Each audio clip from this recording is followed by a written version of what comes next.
नमस्कार दोस्तों। आज के इस वीडियो में आपका स्वागत है। आज हम परिमेय संख्याएं भाग 3 के बारे में पढ़ेंगे।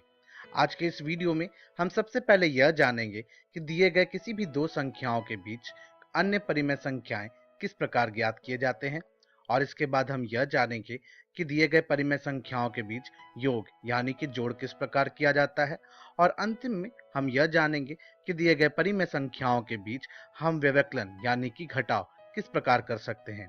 तो आइए आज का पाठ्यक्रम शुरू करते हैं। जैसा कि आपको याद होगा, मैंने अपने पिछले वीडियो में अंतिम में आपसे एक सवाल पूछा था कि -3/4 व 2/-5 के बीच तुलना कर यह बताइए कि कौन सी परिमेय संख्या बड़ी है। तो आइए इसका उत्तर ज्ञात करते हैं। सबसे पहले इनको हमें मानक रूप निकालना होगा। तो इनके मानक रूप निकालने पर -3/4 का तो मानक रूप -3/4 ही होगा, लेकिन 2/-5 का मानक रूप -2/5 होगा। अब इनके हर भाग को हमें बराबर करना होगा। तो हर भाग को बराबर करने के लिए हम देख सकते हैं कि 20 वह संख्या है जो अब 4 व 5 दोनों के ही पहाड़ों में आती है। तो के -3/4 में हम क्या गुना करें कि उत्तर के हर भाग में 20 हो जाए, तो 5। तो अंश में भी 5 गुना करेंगे तो उत्तर ज्ञात होगा -15/20। ठीक इसी प्रकार -2/5 के हर भाग में कितना गुना करें कि हमारे उत्तर के हर भाग में उत्तर आ जाए 20। तो हम जानते हैं 4, तो अंश में भी हम 4 गुना कर जो उत्तर होगा वो होगा -8/20। अब जैसे कि इनके हर भाग बराबर हैं, तो हमें इनके अंश भागों को देखना है कि कौन सा अंश बड़ा है। तो -8 -15 से बड़ा होता है।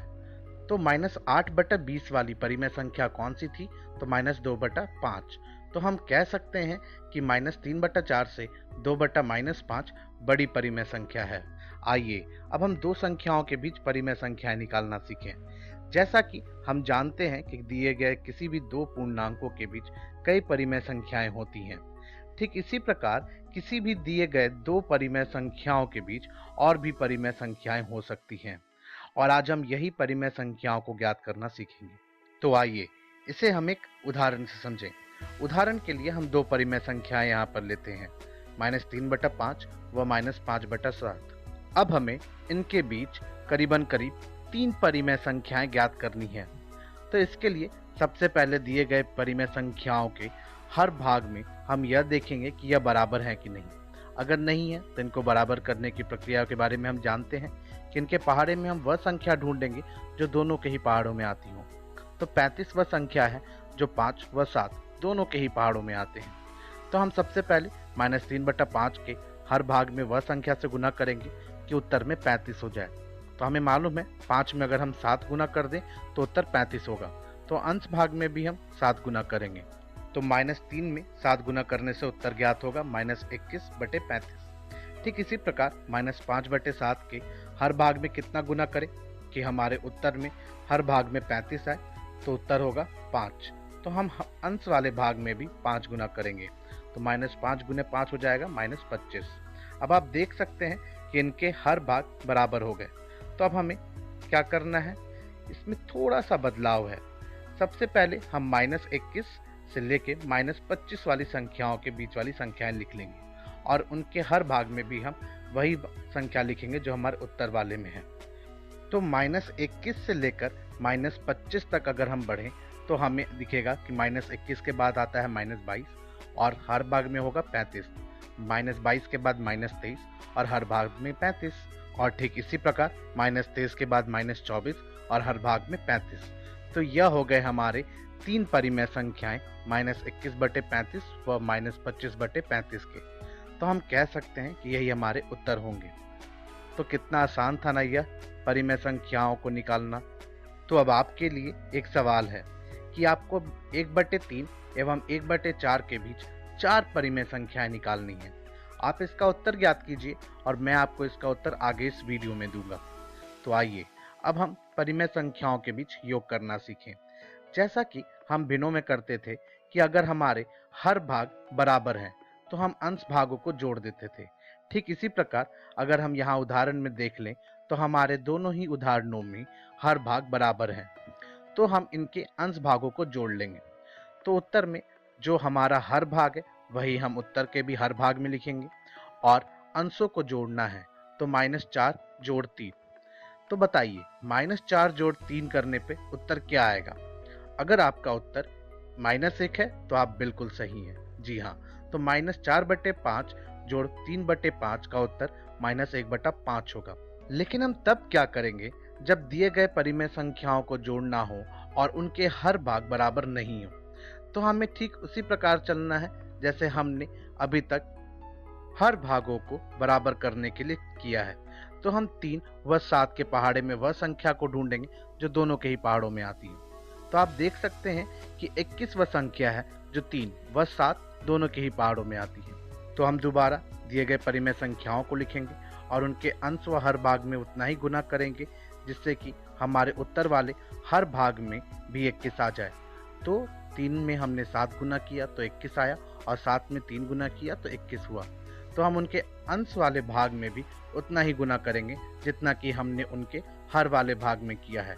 तो -2/3 के अंश वाले भाग में भी हम 7 गुना करेंगे तो उत्तर होगा -14 और 5/7 वाले के अंश भाग में भी अगर हम 3 गुना करें तो उत्तर होगा 15। तो अब हम यहाँ पे देख सकते हैं कि -2/3 का उत्तर हो गया -14/21 और 5/7 का हमने निकाल लिया 15/21। तो जैसा कि इनके हर भाग बराबर हो गए तो अब बस हमें इनको जोड़ लेना है। तो हर भाग बराबर होने पर उत्तर वाले हर भाग में भी हम वही संख्या लिखेंगे और अंशों को हम जोड़ देंगे। तो -14 जोड़ 15 करने पर उत्तर आएगा 1। जी हाँ, तो हमारा उत्तर होगा 1/21। ठीक इसी प्रकार हम व्यवकलन भी करते हैं। व्यवकलन में जब हमारे हर भाग बराबर हों तो हम बस अंशों को घटा लेते हैं। तो 5 में से 3 घटाने पर उत्तर आएगा 2, तो हमारा उत्तर होगा 2/7। लेकिन तब क्या करेंगे जब हमारे व्यवकलन करने के लिए दिए गए परिमेय संख्याओं के हर भाग बराबर नहीं होंगे? तो हमें ठीक इसी प्रकार चलना है जैसा कि हमने योग के लिए किया था। तो 5 व 3 दोनों के ही पहाड़ों में हमें वह संख्या को ढूंढना है जो दोनों के ही पहाड़ों में आती हो। तो आप देख सकते हैं 15 वह संख्या है जो 5 व 3 दोनों के ही पहाड़ों में आती है। तो हम सबसे पहले दिए गए परिमेय संख्याओं के हर व अंश में उसी संख्या से गुना करेंगे जिससे कि उत्तर वाले हर भाग में 15 आ जाए। तो हमारे उत्तर वाले हर भाग में 15 लाने के लिए 4/5 में हमें अंश व हर में 3 गुना करना होगा व -2/3 में अंश व हर भाग में हमें 5 गुना करना होगा। तो जो उत्तर ज्ञात होगा वो कुछ इस प्रकार होगा कि 4/5 का उत्तर हो जाएगा 12/15 व -2/3 का उत्तर हो जाएगा -10/15। अब जैसा कि इनके हर भाग बराबर हो गए तो अब हम इन्हें सामान्य रूप से घटा लेंगे।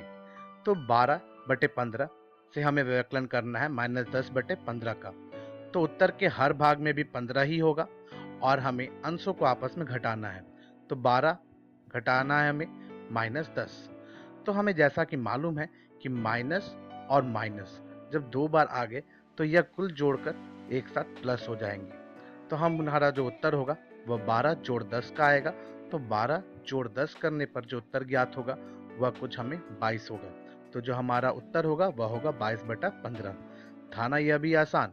अब जैसा कि मैंने आपसे एक सवाल पूछा था कि 1/3 व 1/4 के बीच आपको 4 परिमेय संख्याएं ढूंढनी थी। तो हम सबसे पहले 1/3 व 1/4 को जो हर भाग है उनको बराबर करेंगे। तो बराबर करने के लिए 12 व संख्या है जो 3 व 4 दोनों के ही पहाड़े में आती हैं। तो इसे बराबर करने पर हम देख सकते हैं कि 1/3 का जो हमें परिमेय संख्या ज्ञात होगा वह 4/12 होगा व 1/4 का जो परिमेय संख्या ज्ञात होगा वह 3/12 होगा।